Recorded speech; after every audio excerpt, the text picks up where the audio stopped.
Welcome. In our series through Genesis, the first 3 chapters, we've reached the point of the creation of humankind. Genesis chapter 1, verses 26 and 27, God said, "Let us create humankind in our image, male and female he created them." In Shakespeare's play Hamlet, we find that the Danish prince is addressing Rosencrantz and Guildenstern, and he has this to say about humanity.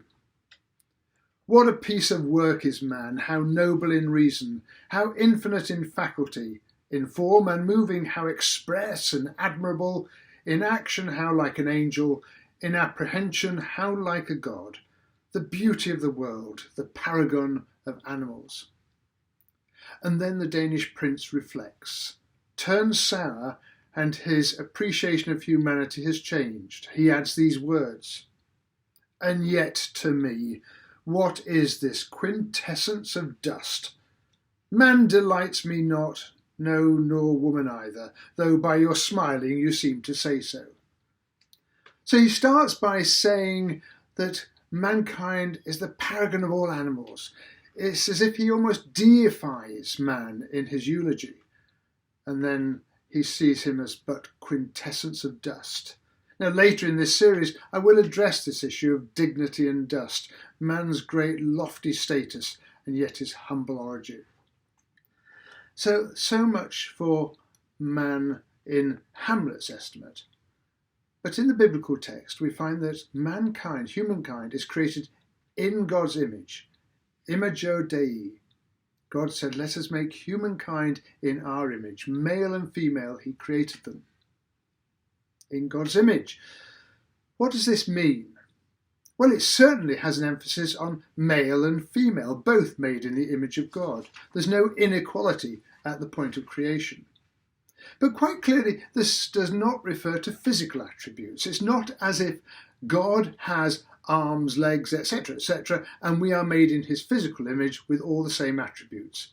In fact, when Jesus became man, he took on our human likeness. It wasn't the other way around.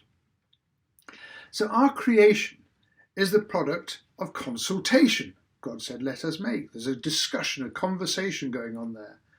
Communication, creativity, and of course the divine fiat which declares it to be so.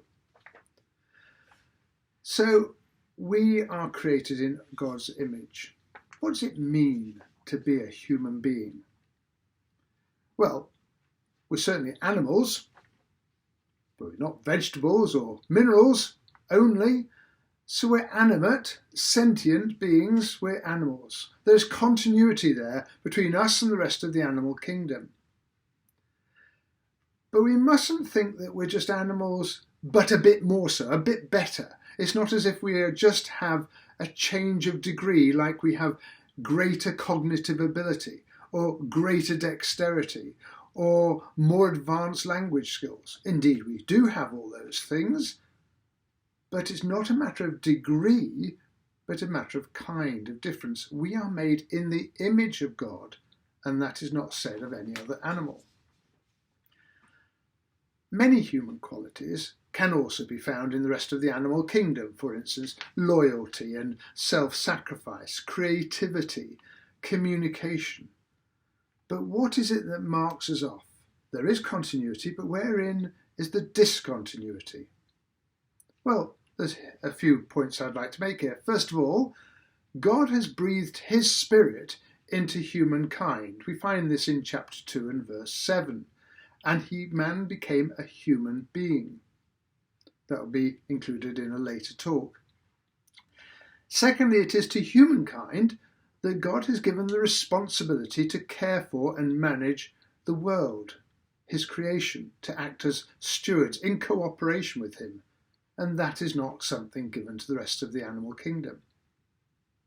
And furthermore, human beings can go beyond sense data, responding to that which is about us. Human beings have the spiritual capacity to contemplate the divine, to worship, to pray, etc. We are relational beings with respect to God. We pray to him, we worship him, we come into his presence. So there is continuity and there is discontinuity. And returning to that point earlier, both men and women are made in the image of God. God said, let us make humankind in our image, male and female. He created them. And that would suggest that Christians ought to be at the forefront of campaigning for equality between the genders in terms of the dignity we hold in the eyes of God. Since the fall, of course, we see that that divine image has been badly tarnished. It's damaged. Where there was nobility, there is now also depravity. What is this quintessence of dust? Man delights me not, said Hamlet. In humanity, we encounter wonderful kindness, wonderful generosity and love. But we also see utter wickedness and evil and hatred. The Bible's assessment of these matters is very realistic, or as Cranmer put it in the prayer book, there is no health in us. But in the first instance, we note that even though this image is tarnished, we are made in the image of God, and that, said God, is very good. Now, our topic for discussion following that, or reflection, is this.